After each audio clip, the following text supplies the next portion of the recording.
Magandang umaga po sa inyong lahat at narito na yung ating 5 AM update sa binabantayan pa rin nating bagyo na si Bagyong Ramil na may international name na Feng Shen. Ang kanya pong kategorya ay isang tropical storm. At sa ating latest satellite images, makikita po natin ang huling lokasyon ng bagyong si Ramil as of 4 AM ay nasa may katubigan na malapit po sa may Alabat sa Quezon. In particular, nasa may Lopez Bay, yung sentro ng bagyong si Ramil sa mga sandaling ito. Makikita natin malaking bahagi ng Luzon at itong western part ng Kabisayaan ay nakararanas ng mga malalakas na mga pag-ulan at mga pagbugso ng hangin na dulot nga ng bagyong si Ramil. Ang kanyang lakas ngayon ay nasa 65 kilometers per hour malapit sa gitna. Pagbugso naman nasa 90 kilometers per hour. Napansin po natin medyo bumilis na yung bagyo. Nasa 25 kilometers per hour pa kanluran, hilagang kanluran, itong bagyong si Ramil. At narito yung ating latest na track ng bagyong si Ramil. Makikita po natin nasa may area nga po ito ngayon ng Lopez Bay dito sa may area ng Quezon. At base po sa track, bibigyan din ko lamang po, no, ito yung tinatawag nating cone of confidence or forecast cone of confidence na kung saan yung ating sentro ng bagyo ay maaring kumilos sa loob po nitong cone of confidence. Ibig sabihin sa ngayon nga, nasa may Lopez Quezon or Lopez Bay, sa may Alabat Quezon, itong sentro ng bagyong si Ramil at kikilos ito at maaring magkaroon ulit ng isa pang landfall sa may bahagi ng Quezon pa rin. At kung sakali po, patuloy itong kikilos ngayong araw, kaya po malaking bahagi ng Luzon, lalo na yung central at southern Luzon, particular na yung Calabarzon, including Metro Manila, ay makararanas ng mga pagbugso ng hangin at mga malalakas na mga pag-ulan. Dahil makikita po ninyo, nasa loob ito ng forecast confidence cone. Ibig sabihin yung sentro niya ay maaring kumilos sa loob nito. So, posible po mamayang hapon or gabi lalabas po ng kalupaan ng Luzon itong bagyong si Ramil at po pwede po na ito'y lumabas dito hanggang mula La Union or pwede rin dito sa may area ng Bataan or dito sa Zambales. Again po, no, bibigyan ko ulit ng din itong forecast confidence kung dito po kumikilos sa loob nito, maaring kumilos yung sentro ng bagyong si Ramil. At inaasahan din natin bukas naman ng umaga at hanggang hapon ay maaaring lumabasan ng Philippine Area of Responsibility itong bagyong si Ramil. Kaya inaasahan natin ngayong araw pinakamararanasan ng malaking bahagi ng Central Luzon kasama yung Metro Manila, Southern Luzon, particular na yung Calabarzon, maging bahagi ng Mimaropa at ilang bahagi pa rin ng Bicol Region ang mga malalakas na mga pag-ulan at pagbugso ng hangin nadala ng bagyong si Ramil. As of 5 AM nga po, no, signal number 2 sa southeastern portion ng Quirino, gayon din sa central and southern portions ng Nueva Vizcaya, central and southern portion ng Benguet, central and southern portion nitong La Union, Pangasinan, Aurora, kasama yung Nueva Ecija, Bulacan, Tarlac, Pampanga, northern and central portions ng Zambales. Signal number 2 din sa northern part ng Metro Manila, northern and central portions ng Rizal, northern portion ng Laguna, northern and eastern portions ng Quezon, kasama dyan yung Polillo Islands, Camarines Norte, northwestern portion ng Camarines Sur.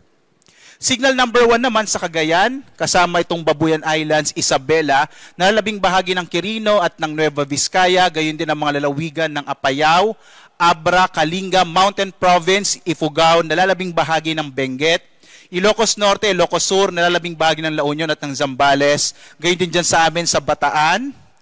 Sa nalalabing bahagi po ng Metro Manila, signal number 1 din. Nalalabing bahagi ng Quezon, ng Rizal, ng Laguna. Kasama ang mga lalawigan ng Cavite, Batangas, itong Occidental Mindoro, kasama yung Lubang Islands. Oriental Mindoro, Marinduque, Romblon. Nalalabing bahagi ng Camarines Sur, Catanduanes, Albay, Sorsogon, northern and central portions ng Masbate kasama yung Ticao at Burias Islands. Sa mga lugar kung saan nakataas yung tropical cyclone wind signals number 1 and 2, asahan pa rin natin yung mga malalakas na hangin, mga pagbugso ng hangin na dulot ng bagyong si Ramil. Kaiba yung pag-iingat po sa mga kababayan natin, lalong-lalo na kung saan nakataas yung tropical cyclone wind signal na inaasahan natin na malalakas na hangin po yung mararanasan nitong mga lugar na ito, itong nasa yellow na lugar po na ito. Samantala naman ay Asahan din po natin, bagamat sa mga lugar na walang nakataas sa tropical cyclone wind signal, posible pa rin yung mga pagbugso ng hangin. Ngayong araw sa Cagayan Valley, Masbate, Caluya Islands, Samar, Eastern Samar at Biliran. Bukas naman yung trough o extension ng bagyo ay maaari pa rin magdala ng mga pagbugso ng hangin sa Central Luzon, Metro Manila, Calabarzon, Marinduque, Camarines Norte, Camarines Sur at Catanduanes. Samantala, meron po tayong in-issue na weather advisory as of 5 a.m. Ito po yung inaasahan nating malalakas na mga pag-ulan. Makikita po natin malaking bahagi ng Luzon at gayon din sa Panay Islands ay makararanas ng mga 50 to 100 up to 200 mm. Ano po ba ibig sabihin nun? Malalakas sa mga pag-ulan na maaaring magdulot ng mga biglang pagbaha o flash floods at pagguho ng lupa or landslide sa malaking bahagi ng Luzon. Lalong-lalo na po no, sa mga mabababang lugar, maaari po magkaroon ng mga flash floods doon.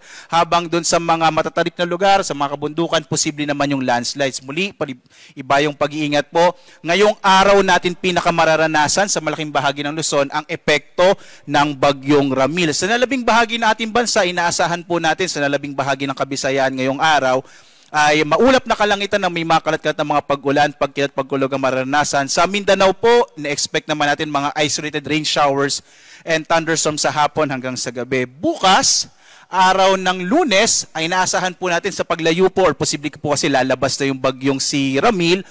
Yung mga kaulapan na dala na lamang nito ay maaaring magdala ng mga kalat-kalat na mga pag-ulan sa bahagi ng La Union, Pangasinan at Zambales, o maaari pa rin po makaranas sa mga malalakas na mga pag-ulan, yung mga lalawigan sa western section ng Central Luzon at ng Ilocos Region. So, ini-expect po natin bukas, posibleng malaking bahagi ng Luzon ay makararanas na lamang ng maulap na kalangitan at mababawasan na yung mga malalakas sa mga pag-ulan, lalo't papalabas na po by tomorrow ang bagyong si Ramil. Samantala, may nakataas yung gale warning particular na sa mga areas ng Aurora, Isabela ng Quezon, kasama yung Polillo Islands, Camarines Norte, gayon din sa Pangasinan, Zambales, Bataan, Metro Manila, Cavite, Western Coast of Batangas at Northern Coast ng Occidental Mindoro, kasama yung Lubang Islands. Ito yung mga lugar kung saan makakaranas ng mga malaking pag-alon ng karagatan, kaya iba yung pag-ingat po. Pinapayuhan ng Pag-asa ang mga maliliit na sakyang pandagat, maliliit na mga bangka na huwag mo nang pumalaot sa mga nabanggit po na mga baybayin ng ating bansa dahil inaasahan natin magiging maalon yung karagatan dulot ng mga hanging dala ng bagyong si Ramil.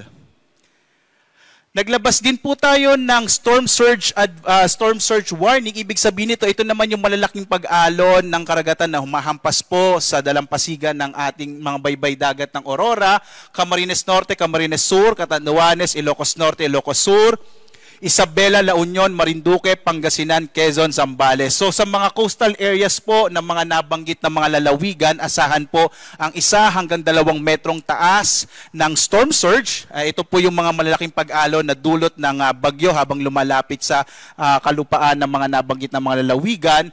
Iba yung pag-ingat po, lalong-lalo ng mga coastal communities na kung saan po maaring makaapekto itong bagyong si Ramil. At ito nga po yung tinatawag natin na storm surge or sa Filipino, ito yung daluyong.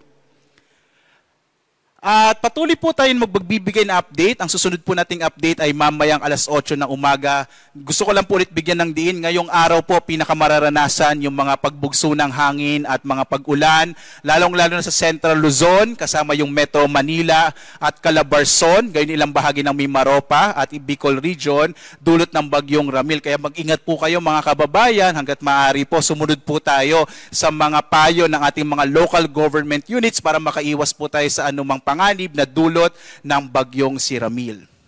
At live po mula sa Pag-asa Weather Forecasting Center, ako si Obet Badrina. Maghanda po tayo lagi para sa ligtas na Pilipinas. Maraming salamat po. A blessed Sunday sa inyong lahat.